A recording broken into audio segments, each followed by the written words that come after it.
Welcome everyone to the May 2025 educational webinar of the European Society of Cardiovascular Radiology, where we are featuring the overarching topic of the MRI assessment of oncologic cardiotoxicity. My name is Bernd Wintersperger. I'm from the University of Toronto in Canada. And at the beginning, let me put up my sincere thanks to Circle CVI, our sponsor for today's webinar. For the topic today, we have two great speakers, and we know the experts lined up. One is Professor Marco Francone, who will talk about cardiotoxicity from systemic cancer therapy, followed by Professor Julian Luetkens, who will focus on the aspect of radiotoxicity, possibly affecting the heart based on cancer therapy. I encourage you, after the sessions, we have time for question and answers, and I encourage you to put your questions into the Q&A session or feature in Zoom at any given time. We will go through those questions and answers at the end of both presentations. Each of the presentations will last about 20 minutes. So our first topic is cardiotoxicity from systemic cancer therapy. And let me very quickly introduce Professor Marco Francone, who is a professor of radiology, the director of a top-ranked residency program at Humanitas University in Milan, Italy. And he's also the lead of the cardiovascular imaging unit at Humanitas Research Hospital. He's a very active researcher and lecturer who we all know, and is deeply involved with national and also international imaging societies, contributes to many radiological journals, as board member and also reviewer. He champions the progression of cardiovascular imaging in all aspects, especially also from a technology perspective.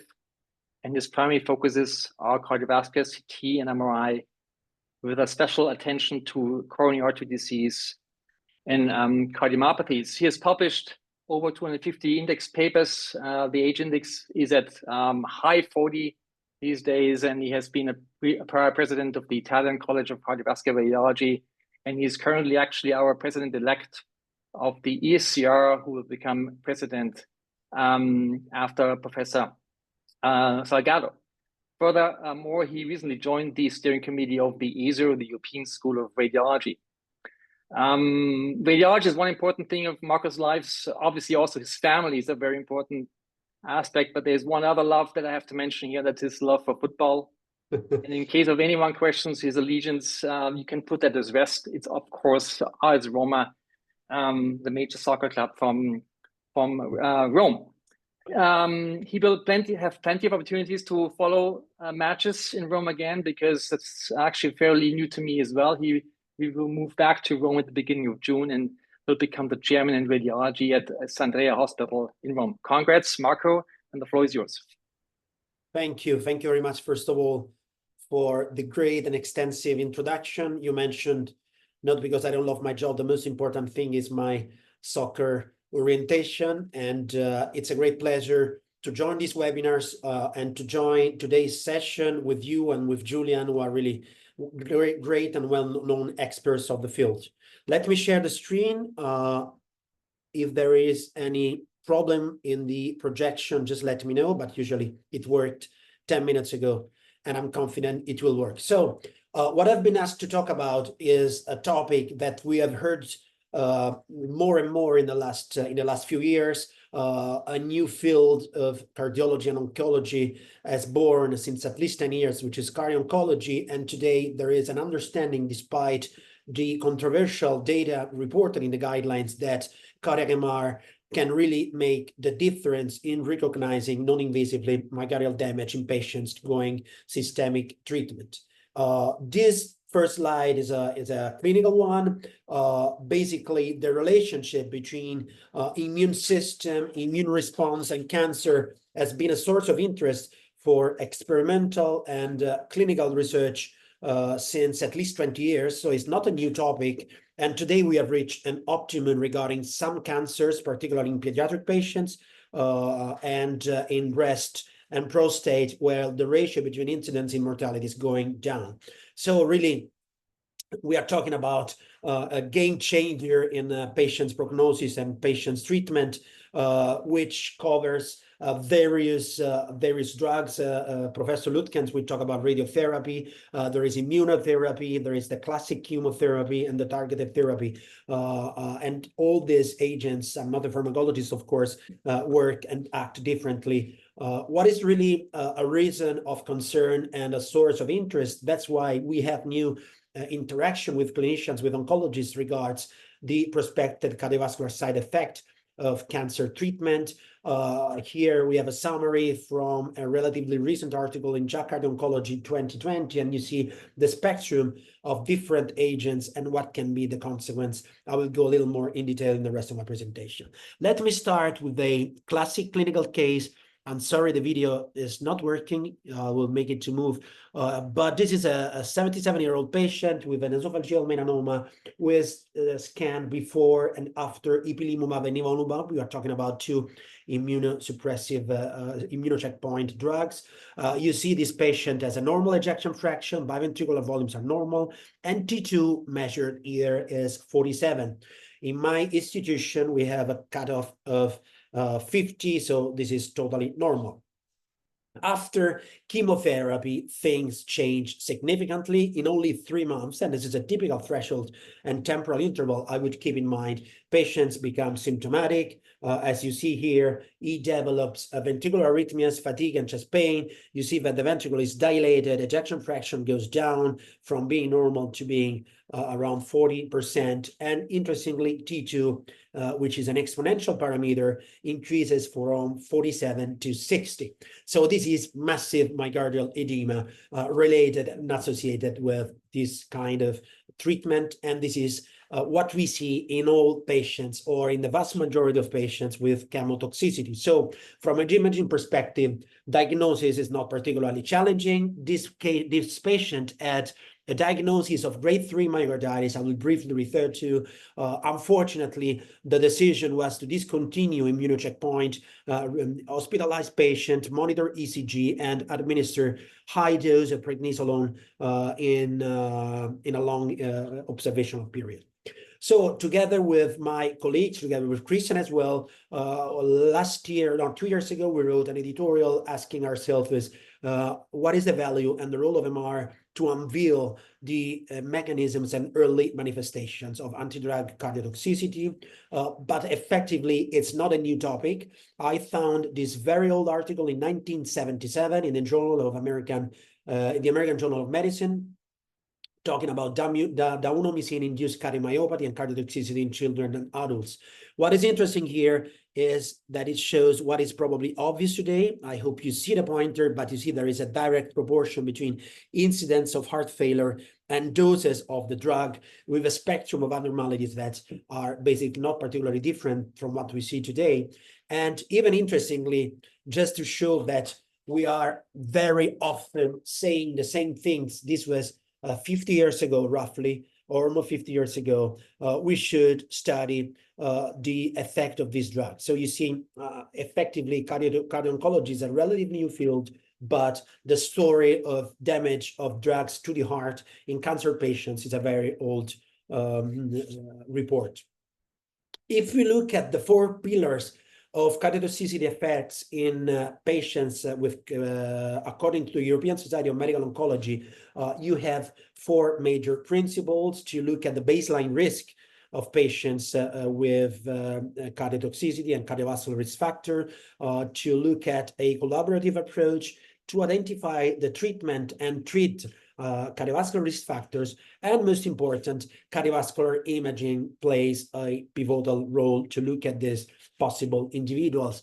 And what I find to be a very important concept is what is called by the oncologists permissive cardiotoxicity, which sounds a little controversial, but is well explained here. The strategy in cardio-oncology should be to combine 3 aspects of cancer patients and bioclinical evaluation, so biomarkers, clinical assessment, and imaging, and to minimize cancer treatment discontinuation. So what I find particularly interesting in these patients is that the right approach should be to even if there is a positive MRI, to not discontinue therapy. So to monitor what is clearly a myocarditis. And this is really an open field where a lot of research occurs. Moving one step back, what is cardiotoxicity? What are the cutoffs suggested in literature? What is the right approach? And how should we handle being radiologists, cardiac radiologists in this specific situation? And of course, if you look at the European guidelines, ESC, EACV, ESMO, ASCO, CT, CA, FDA, there are different cutoffs for ejection fraction, or as a landmark or referral changes in ejection fraction more than 10% from the baseline, more than 10% for the baseline, or much more structured according to the ESMO criteria. So in general, the first obvious concept is that in theory, we need a baseline evaluation, but also strain plays a role, global longitudinal strain. So this is mainly or completely referred to echocardiography and not to MRI. But if we consider that ejection fraction is a cutoff and the decline in ejection fraction is a cutoff, this very old article published, if I'm not wrong, in European Heart Journal from Bellinger shows why maybe clinical decision-making can be based on a non-optimal imaging technique. This is a comparison between volumes and diastolic and systolic, and particularly ejection fraction between MRI and echo. It's an old article, but you see the standard deviation for MR is 6.6%, which becomes, sorry, for echo is 6.6%, which becomes 2.5 for MRI. So obvious today, MR is much more precise, accurate, and if we are approaching patients like this and base clinical decision making on ejection fraction, this is probably a wrong approach, but still written in the European Society of Medical Oncology guidelines, which advocate the use of quantitative volumetric analysis for the evaluation of these patients. But caveat are major ejection fraction, as I mentioned, suffers of severe intra and inter-observer variability if we are using echocardiography.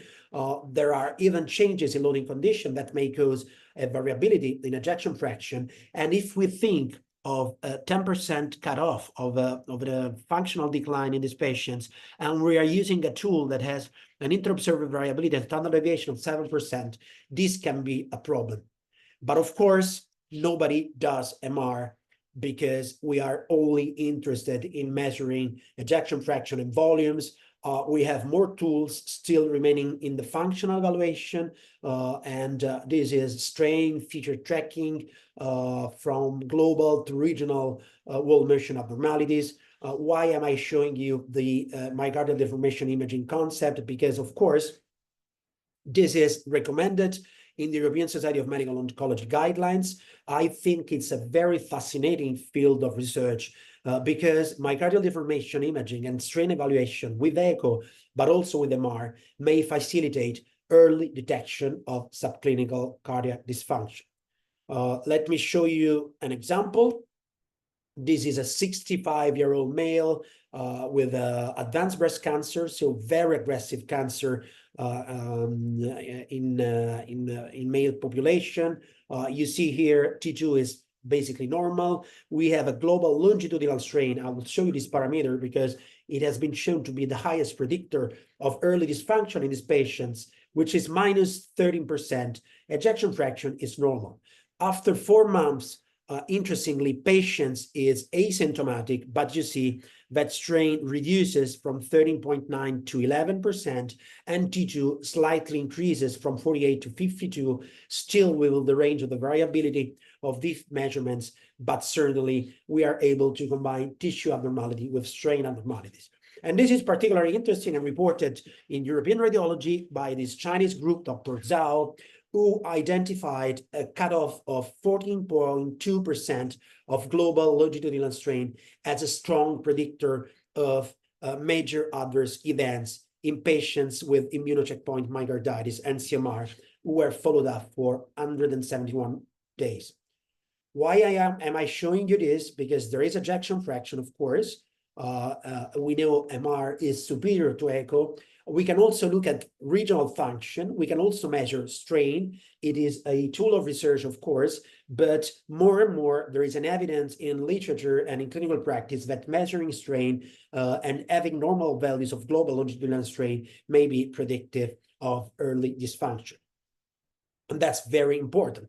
Just to show you a very nice slide from this Cardio-Oncology Summit I took part 2 years ago from Dr. Lopez Fernandez, which tells you the rationale of this, measuring in healthy population what happens before and after cancer treatment in patients with toxicity. And you see ejection fraction reduces usually within an observational period of 3 months.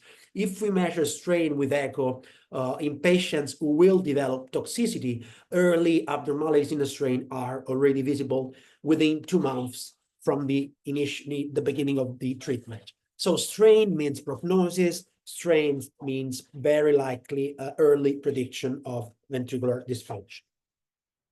But things can be, of course, extremely complex. There is the paradigm of anthracycline therapy, another case basically showing you what we have already seen in the first cases treated with immunocheckpoint before and after treatment.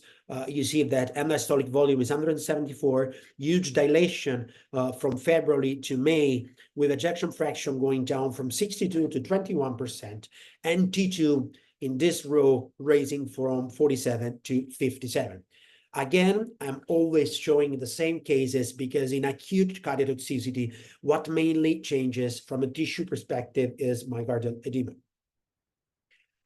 If we look at experimental models, understanding of acute and chronic effects of anthracycline therapy are extremely interesting. And not surprisingly, acutely, we have cytotoxic edema. And that's why probably in the first 3 months with MR, we only see T2 increase and almost never late enhancement, or it is extremely, extremely rare. In the follow-up evolution of these patients, we see fibrosis, interstitial and replacement fibrosis. We are following up these patients, and what we notice is an increase in T1 values, but usually occurring later. Also in literature, looking at anthracycline damage, this is a very important article published in 2019, which probably gave a great impulse to cardio-oncology, measuring different doses of doxorubicin in a porcine population. And you see these animals were followed up for 16 months, 16 weeks with MR in 3 groups receiving different doses. The most important finding here is, whilst ejection fraction reduces, the most important parameter that has an impact on the evaluation of cardiotoxicity and predicts prognosis is T2, again, measurement. The same result is attributable to this paper from JACC Cardiology, JACC in 2019, looking at anthracycline-induced cardiotoxicity. And what they showed here is that T2 change is the earliest predictor and biomarker of anthracycline-induced cardiotoxicity. So MR really makes sense in these patients. Another example showing here normal T2 before treatment, and increased T2 from 48 to 54 after treatment with a slight decrease in ejection fraction.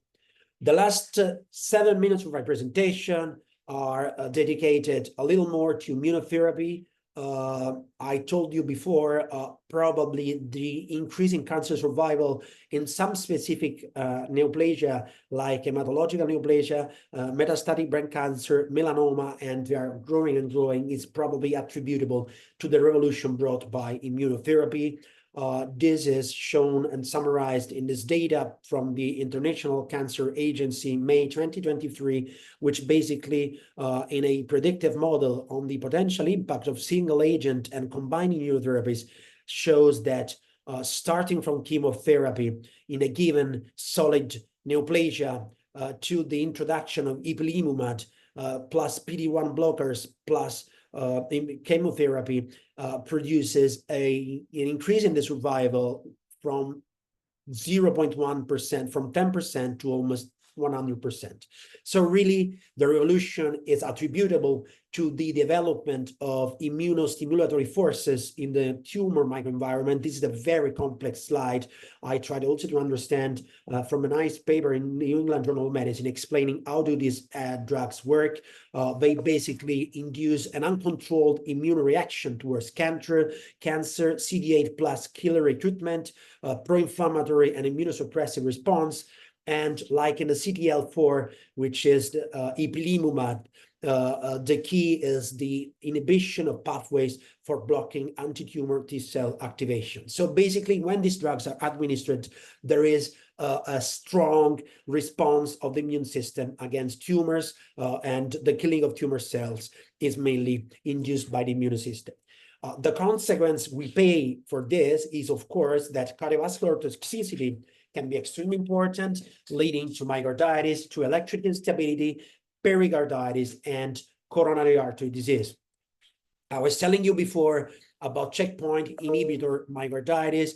There is even a clinical classification grading this disease from 1 to 4. And as you may see, from grade 1, everything is normal and patients are asymptomatic, to grade 4 when we have life-threatening disease with cardiac static abnormalities. Interestingly, immunocheckpoint myocarditis is reported in 1% of the patients according to clinical experiences. We are running a couple of trials related to these drugs, and MRT2 raise before and after treatment ranges between 5 to 6%. Of course, one thing is to do a clinical diagnosis of myocarditis. Another is to use a tool that is hypersensitive like T2 mapping. I think you are not surprised to see that another example, normal T2 before treatment, maybe it's the same case I showed you before, and increased T2 mapping after treatment in a patient with breast cancer. The question you may ask is, what should we do in patients with suspected immunocheckpoint myocarditis? And of course, this is a normal myocarditis protocol. So what we try to do, I'm not totally aligned to this. You may do function, you need to do T1 and T2 mapping. I'm not the greatest fan of T2 steer that are still very useful. Of course, you need late enhancement and CNIP. So nothing different from what we routinely do in myocarditis. And of course, strikingly, there is an evidence in literature, again from Dr. Zhang, that the best tool to be used in these patients should be mapping. Same concept I mentioned for anthracycline myocarditis. And even here, late enhancement can be a strong predictor of events, not only T2 raise. As I told you, rarely or not frequently, I've seen cases of typical myocarditis in immunocheckpoint patients. If you have a septal involvement, like in other myocarditis model, there can be a cumulative probability of developing event as compared to a population without septal involvement. Finally, almost coming to my conclusion, I found this quite provocative paper published in JAMA Cardiology in 2023 of significant interest for understanding what we are doing. What they did here is to measure global T1, global T2, and extracellular volume in a cohort of 136 women recruited from 2013 to 2019 who developed cardiotoxicity related to immunocheckpoint treatment. The conclusions here is that comparing patients who had a clinical diagnosis of myocarditis versus those who did not have, is that a serial CMR demonstrated a peak inflammation and edema at 3 months after trastuzumab initiation associated with left ventricular dilatation, but this is always or very often within the normal range. So here, the question we should answer and ask ourselves is how should we use an hypersensitive tool like T2 mapping in such a cohort, and how can we wisely drive discontinuity of the treatment in these patients? I think this was my last slide. Thank you very much for your attention, and I'm ready for the discussion at the end of Professor Luetkens' presentation. Thank you. Thank you very much, Marco, for this excellent presentation. To remind everyone, please put your questions in the Q&A section of Zoom, and we will go through this at the end after the presentation from Professor Luetkens. Marco, we will see you again in a few minutes for the presentation, for the question and answers. And now it's my great honor to introduce our next speaker, which is Professor Julian Luetkens. He's a cardiovascular radiologist at the University of Bonn and has previously been the director of MRI. In addition to his role as section chief of cardiovascular imaging, he currently has some bigger tasks to handle because he's serving as the acting director of the entire Department of Diagnostic and Interventional Radiology at the University of Bonn Hospital. He has published over 200 peer-reviewed articles and serves on the editorial board of several leading imaging journals, including Investigative Radiology and Radiology Cardiothoracic Imaging. His research focus, similar to Professor Francone, is multimodality cardiovascular imaging with a focus on quantitative MR imaging and the integration of artificial intelligence into the diagnostic imaging workflow. Like we all try to have a more AI-driven workflow for more efficiency these days. And he's also highly interested in the clinical implementation of novel fast imaging techniques. So without further ado, Julian, it's your floor, and looking forward to a presentation about the effect of radiotherapy on the heart. Yeah, thank you, Bernd, for this nice introduction. And my talk is now about radiotoxicity. And these are my disclosures. And I also have a disclaimer. So this talk is not only about cardiac MRI, and it's also a little bit about cardiac CT, because in radiotherapy, there are especially chronic cardiovascular complications that lead to structural changes of the heart in the long term, especially coronary heart disease, and their CT plays a major role for diagnosis. And within this talk, we will also look how imaging can be used for cardiovascular screening after radiotherapy. So this is an overview of effects of radiation therapy and also chemotherapy of the heart. And as you can see over here, radiation therapy can lead to pericardial disease, valvular disease. It can cause coronary artery disease, but it can also cause direct cardiomyocyte damage with heart failure. And we will see later in the talk that especially in combination with some other drugs, especially anthracyclines, there might be an increased risk for heart failure after radiation therapy. And this is a nice overview of radiation-induced cardiovascular toxicity. And as you can see, there are some acute side effects and some more chronic side effects. And the acute side effects like pericarditis, they typically occur days or months after treatment. And the more chronic side effects like these structural diseases like coronary artery disease and also valve disease, they typically occur up to 30 years after radiation therapy of the chest. So it's very important to have the medical history of the patient and to look for cardiotoxicity in the long term in these patients. How we can use cardiac MRI and cardiac CT in cardiotoxicity assessment and also for cardiotoxicity surveillance in these patients. Cardiac MRI is especially used, and we heard this already in the talk of Marco Francone, for the assessment of the left and right ventricular function. And we can also look for pericardial disease in these patients, and we can evaluate fibrotic or inflammatory infiltrative processes. And the staple of cardiac CT is especially the assessment of coronary artery disease, and we can also look for pericardial calcifications, and we can use, of course, CT for pre-planning for TAVR procedures in these patients. And this is the first case. It's a 64-year-old female patient who had recently undergone radiotherapy due to lung cancer. And 2 weeks after radiotherapy, she had fever and a sharp thoracic pain. And we can see here on the cine images that there is some kind of pericardial effusion in this patient. And we can also see on these T2-weighted images that there is myocardial or pericardial edema. And what we can also see here is that there is a distinct enhancement of the pericardium in this patient. And this was an acute pericarditis after radiation therapy.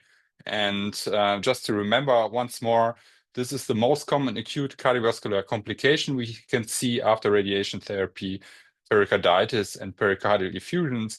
And also in the thorax, you can see here that there is some kind of pleural effusions. When we look at more chronic effects of the of radiation therapy, we can see that there's a whole range of other diseases which might occur. And this is another patient, 76-year-old patient who had undergone radiation therapy like 20 or 30 years ago. And we can see over here on the lateral radiograph that there are some distinct calcification of the pericardium. And what we can see here in these C2-weighted images, that there is no edema of the pericardium, so it's no acute pericarditis, and there's also no contrast enhancement on this Luetkens enhancement images. But what we can see on this four-chamber view, we can see this hypointense calcifications again, also on cardiac MRI. And on the CINA images, we can see that there is a septal bounce. So during diastole, you can see this bounce over here in the septum, and this is a sign of ventricular interdependence. And so the diagnosis of this patient is calcific constrictive pericarditis due to radiotherapy. So what are the chronic complications of radiation therapy? Coronary artery disease is the most common manifestation with an incidence up to 85%. And then we also have valvular heart disease. Patients can present with left ventricular dysfunction, which includes diastolic and systolic dysfunction. And we can also see conduction abnormalities in these patients, which is rare, but occurs in 4 or 5% of patients. And as we already saw, the patients can also develop constrictive pericarditis. And this is the next case. It's a 53-year-old male patient who had a history of Hodgkin disease 30 years ago with mental field radiation. And in this patient, we can see almost any complication after radiation therapy. So this patient, he has a dilated cardiomyopathy with left bundle branch block, and he also has coronary artery disease and an aortic stenosis. And we can see this. Let's switch off the lighter here. We can see here that the aortic valve is severely calcified, and we also see coronary artery calcifications in this patient. And also in the coronary angiogram, we can see the signs of coronary artery disease, and due to this several diseases the patient had, he also underwent TAVR procedures despite his young age of 53 years for a treatment of aortic valve stenosis. So what are the mechanisms of radiation-induced coronary artery disease? And there are acute changes after radiation, and there are inflammatory cytokines and white cells entering the vessels through endothelial disruption and injury. And then there are chronic changes after radiation, which leads to vessel stenosis and intimal fibrosis. And this is an interesting publication, which was published in the New England Journal of Medicine in 2013. And it's a population-based study of 2,168 women after radiotherapy for breast cancer. And as you can see here, there is an increased risk of major coronary events in this cohort of patients, with increases with the dose of radiotherapy. So there's a 77.4% risk increase per gray in these patients, and the average heart dose was 4.9 gray, which is quite high nowadays. But but there's a linear relationship between radiation dose and the occurrence of major coronary events. And what is also interesting is that you can model the risk of coronary events due to the presence of cardiovascular risk factors. So if you have had a radiation and an additional cardiovascular risk factor, then you have a higher chance or a higher risk for developing acute coronary events. And these are the results of another study of 2,617 patients, which were Hodgkin lymphoma survivors, so typically younger patients. And also, again, in this study, a linear risk with 77.4% increase per grade. So it's the same number for the occurrence of coronary heart disease. And the risk was lower in older patients and higher in younger patients in this cohort. And the risk for coronary heart disease also increased with the presence of other risk factors like diabetes, hypertension, or high cholesterol. And what is also interesting is this graph over here. So you can see that that coronary heart disease in these patients, it developed after 10 or 15 years. And then there is a steep increase in the incidence of coronary heart disease, when the highest increase in these patients who received the highest radiation dose. And this is another case. It's a 72-year-old female patient. She also had undergone radiotherapy of left-sided breast cancer and also chemotherapy 20 years ago. And she also has a left bundle branch block and moderate to severely reduced left ventricular function. And we can see here in the scene images that there is a hypokinesia or akinesia of the septum due to the left bundle branch block. And we can see here that there are no acute changes in the T2 weighted images and also in the late gadolinium enhancement images. So this is myocardial dysfunction after radiotherapy. And how often do we see myocardial dysfunction or reduced ejection fraction in patients after cancer radiotherapy?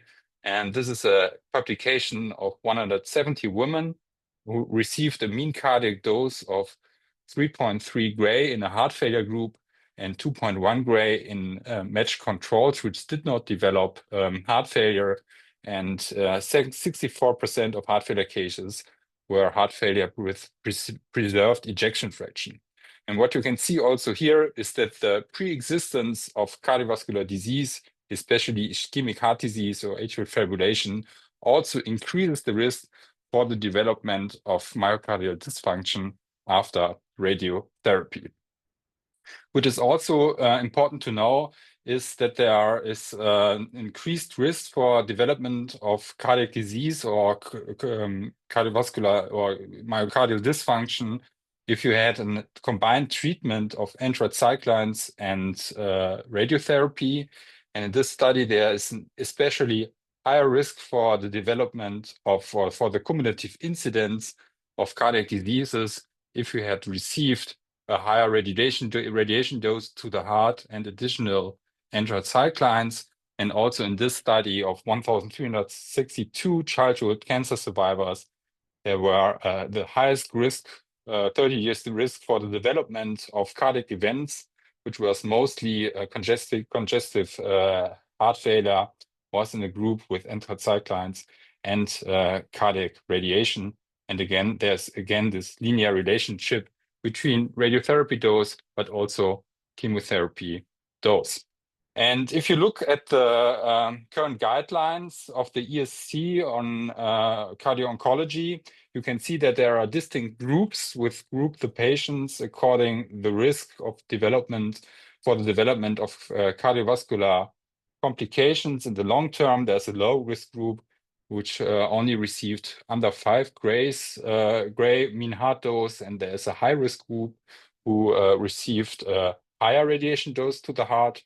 And you can also modify the risk if you had received anthracyclines in your in the past, then you only need a lower radiation dose to the heart to be grouped in this high risk group of patients. But we also have to say that if we look now at patients with side effects of radiotherapy, then these are all patients who had received radiotherapy maybe 20 or 30 years ago, when there weren't no newer or modern radiation techniques which can highly impact the cardiac dose. So if you see here these examples from the 90s, here is like a mental radiotherapy was planned in these patients with which when they typically received a high dose to the heart. But nowadays we have more sophisticated methods to do our planning. We can do advanced CT planning, also do our radiation therapy with an inspiration or expiration. And you can see that the mean heart dose of modern radiotherapy is often below 1 gray. And you can also do, like in Hodgkin lymphoma and lymphoma, you can also do an involved site radiotherapy, which does less dose to the heart than the radiation therapy of like 20 or 30 years ago. And which is maybe also interesting, like to introduce a new parameter, which is the LID dose, and which was also found is that especially the mean heart dose, which is mentioned in the guidelines, might be an inadequate surrogate for the occurrence of cardiovascular events. And this is a study who looked at 700 lung cancer patients, and they compared 4 groups: a mean heart dose group who received under or more than 10 gray of radiations, and then they also looked at the LID coronary artery volume, which received below or more than 10%, or which you see 15 gray and involved less or more than 10% of the coronary artery volume. And what I found here that is that the cumulative incidence of coronary events was especially high in the group who received a high LID dose, and this was the highest risk was also in the group who had a low mean heart dose. So if we look at the dose to the heart, the LID dose might be a new way to look at. And this is a recent study from JACC Cardio-Oncology, where they looked at 303 breast cancer patients, which were treated with radiation and systemic cancer therapy. And in this patient, they found during follow-up, there were modest changes in systolic and diastolic function, which were many worsen over time, but in fact, there was also a slightly increase in left ventricular function over time, but especially the maximum LID dose was associated with a worsening in systolic and diastolic function parameters. But these differences here in strain, they are very subtle. So the question is how we can further do risk stratifications in such patients who receive radiation therapy in the modern era. And there's also a nice overview that looked at different CMR studies which investigated patients after radiotherapy, and they looked at every advanced CMR parameter. And for example, the T1 signal, there were studies, they showed like a small increase in myocardial T1 in the long term, and no changes in T2 signal increase were reported in the long time. And there are also studies who show a decrease of strain parameters after radiation therapy, and also the extracellular volume can be increased or slightly increased following radiotherapy. And so CMR has some more biomarkers to look for an increased cardiovascular risk in these patients, but we still have no hard endpoints what this especially means for an individual patient. So we have to do more studies on this topic. So how we screen now with imaging after chest radiotherapy. And this is an overview which shows you the recommendations of the European Society of Cardiology and also the International Cardio-Oncology Society. And the society, both, they group the patients according to their risk. So they are, once again, the high risk and moderate risk groups. And what they basically recommend as a general imaging screening modality is echocardiography. And it depends, the time points depends on which risk group you are located at.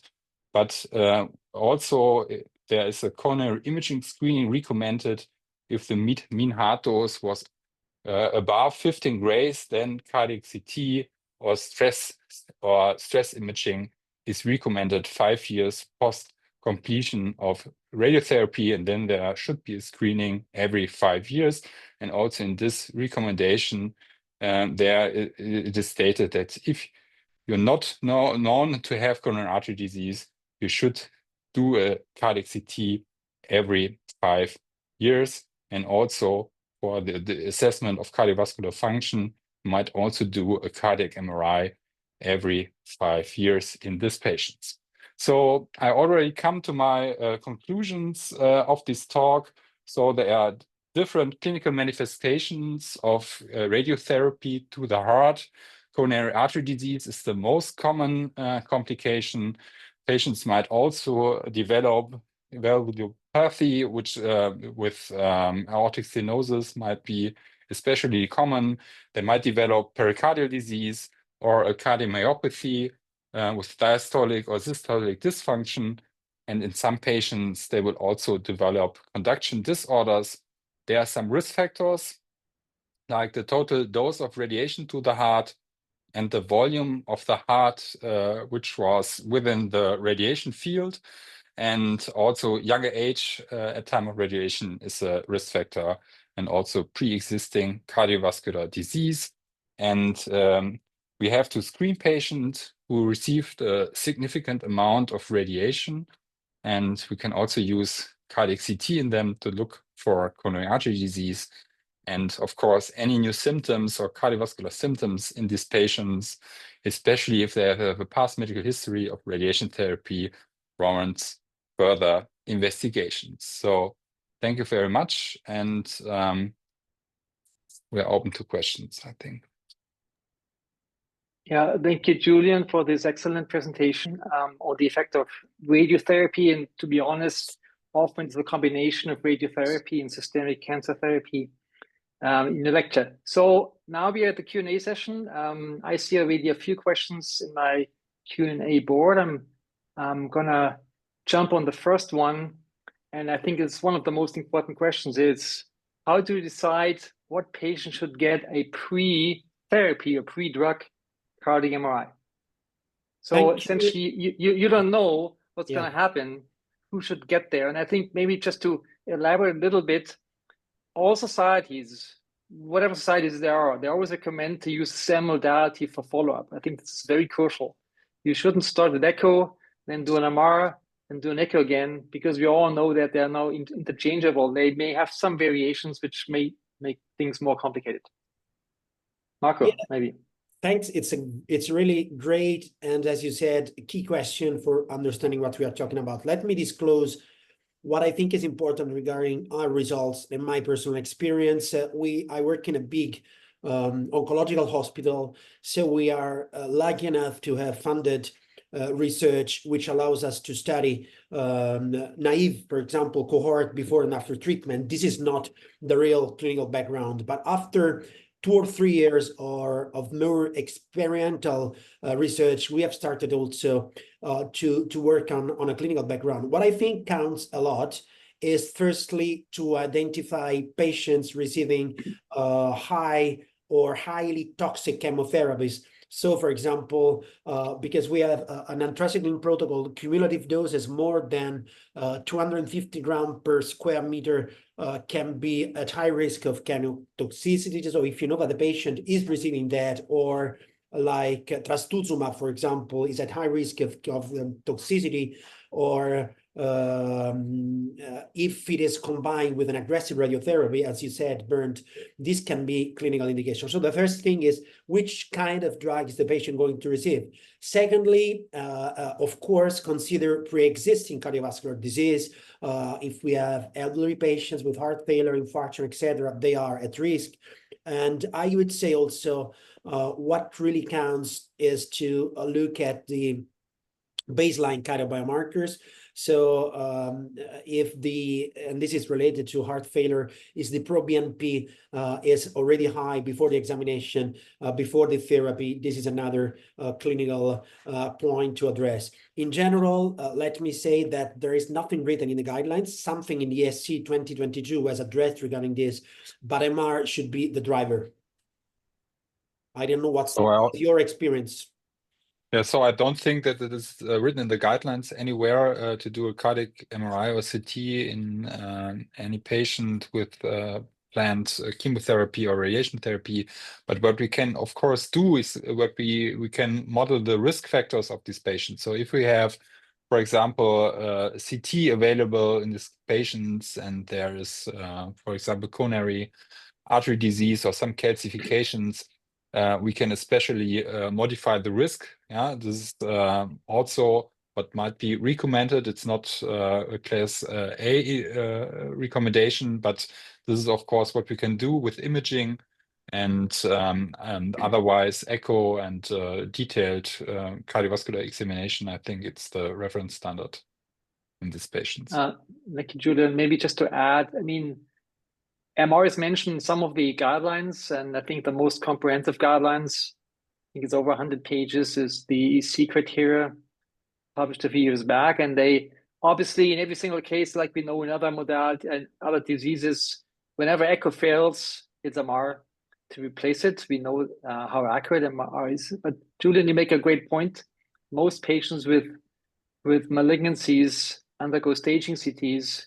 And once we are talking about opportunistic screening these days, looking at non-gated scans of the heart, seeing how much calcifications are in the aorta, you may get an additional risk factors for potential cardiotoxicity, although we have to further evaluate in studies whether this would be helpful in deciding who should undergo a pre-therapy cardiac MR. And, you know, these are urgent. Chemotherapy is supposed to start as soon as possible. And unfortunately, we have busloads of patients waiting in line to potentially get an assessment. Thanks for this question. So the next one is, what is the role of potentials of radiomics in MRI in building predictive models of cardiotoxicity?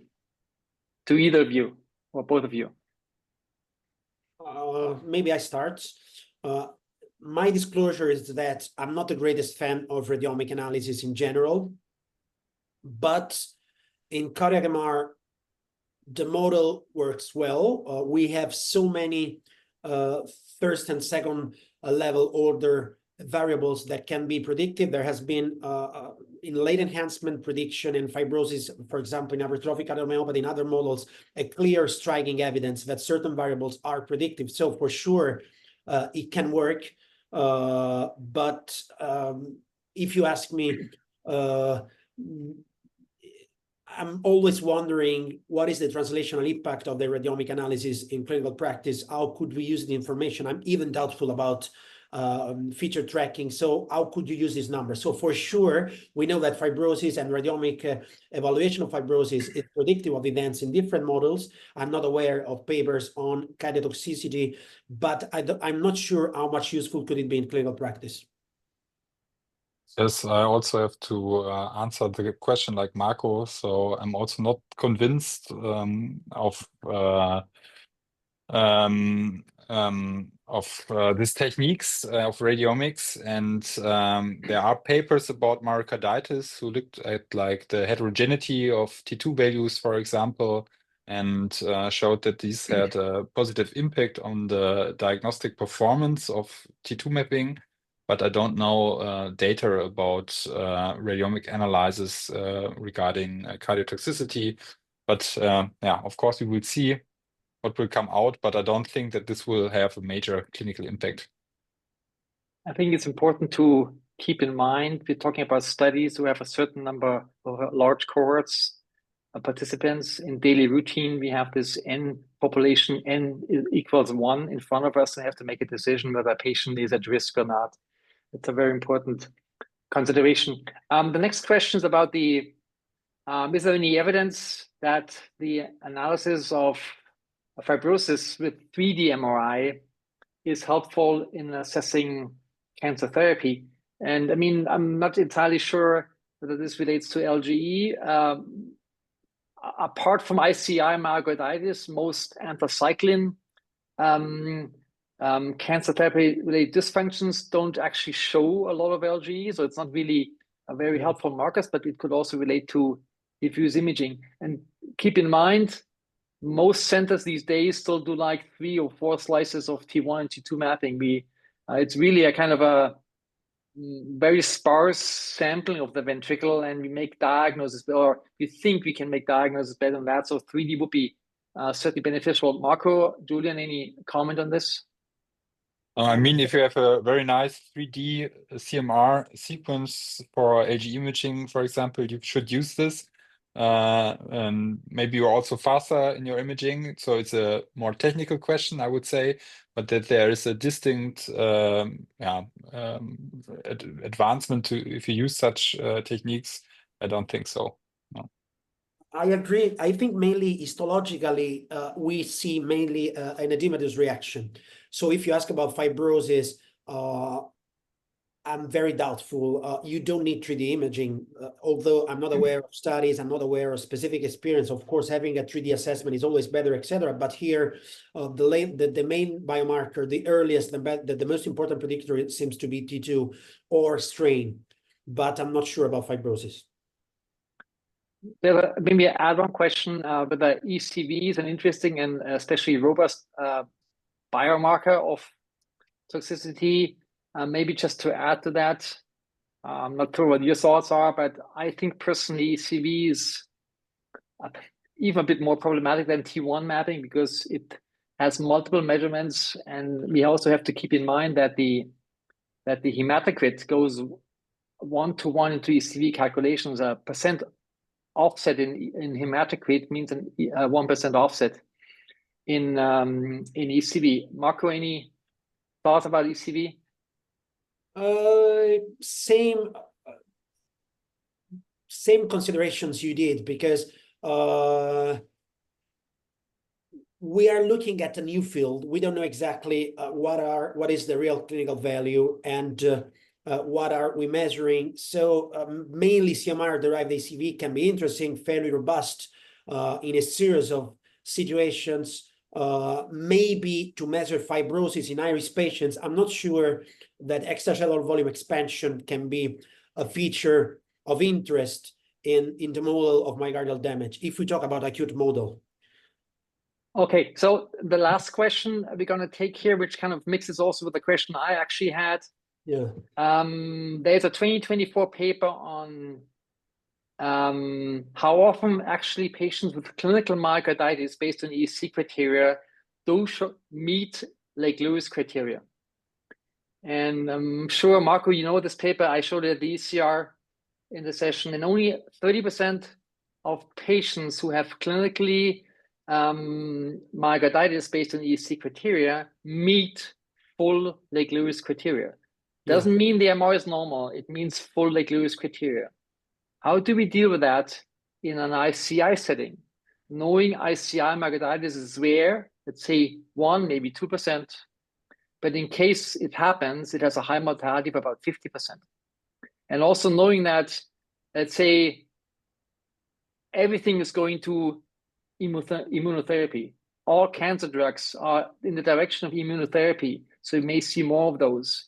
In case we don't really confirm myocarditis or it's not being meeting modified Lake-Lewis criteria in full extent, T1, T2 criteria, would you exclude ICI myocarditis? If you ask me, I think we need robust data because whatever is published in literature, even at the highest level, are small single-center cohort studies. I'm sure that what is applied to, let's say, viral or classic myocarditis cannot be applicable to these patients. We should understand what is normal, what is pathological, and this is still lacking in literature. It would be nice to do a large multicentric study and collect numbers. This brings us to the end. Thanks, Julian. Thanks, Marcus. Thanks, everyone, for attending. At the end, I just want to remind everyone of the upcoming webinars. And actually, there's 2 webinars in June. The next one is on June 3rd I joined NASCI ESCR webinar with the title on amyloidosis. And then we have a June 18 ESCR webinar, which is focusing on the EBCSR exam, how to prepare, what should be covered for this exam preparation. Thanks everyone for attending, and have a great rest of the day. Perfect. Thank you. Thank you. Bye-bye.